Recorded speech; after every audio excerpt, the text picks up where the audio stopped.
আসসালামু আলাইকুম রহমতুল্লাহ আমি মোহাম্মদ মামুন রশিদ হুজুর। হ্যাঁ, আমি যেমন পৃথিবীর সুখ শান্তি চাই না, পরকালে সুখ শান্তি চাই বলতে কি বুঝাইছি এটা অনেকে আহ, বুঝতে যদি ভুল করেন তাহলে বুঝে নেন।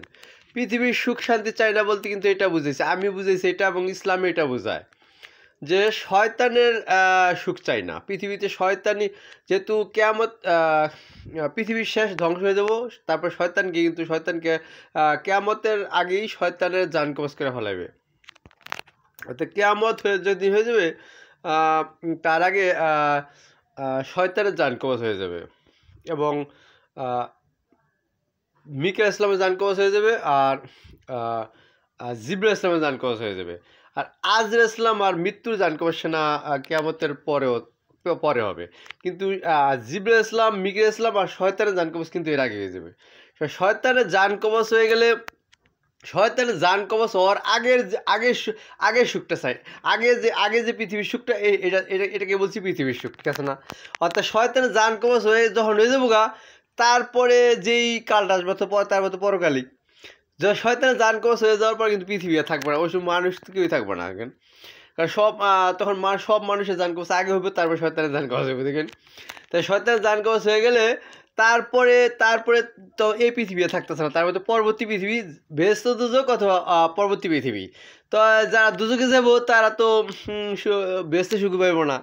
তো যারা দিনদার, দিনদার মুমিন বান্দা, তারা বেহেশতে সুখ শান্তি চাই। যেহেতু আমি ইনশাল্লাহ কালেমার নামাজ ও হজ জায়গা তাবলিগ করি, ইনশাল্লাহ রোজা সবই করি, বেহেশতে সুখ শান্তি যেহেতু চাই, পৃথিবীর সুখ শান্তি যেহেতু, শয়তানের বিরোধিতা যেহেতু আমি, আর শয়তানের বিরোধিতারা কখনো জাহান্নামে যাবে না, দুজকে যাবো না, ঠিক আছে না?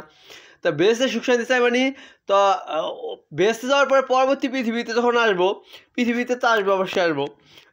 পৃথিবীতে আসলে পরে তখন তখন তখন তো শয়তানের সুখটা তার পৃথিবীতে করবো না। ও ওই সময় তো শয়তান মরে গেলে তখন পৃথিবীতে তো জান্নাতে আগে হয়ে গেলাম গা।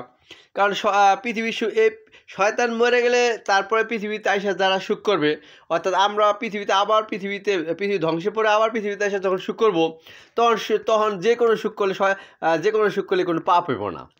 ওটা বেহেশতের সুখের মধ্যে জড়িত। অর্থাৎ বেহেশতে সব সুখই আল্লাহ করতে দিবে। বেহেশতে যে যা চাইবে তাই পাইবে।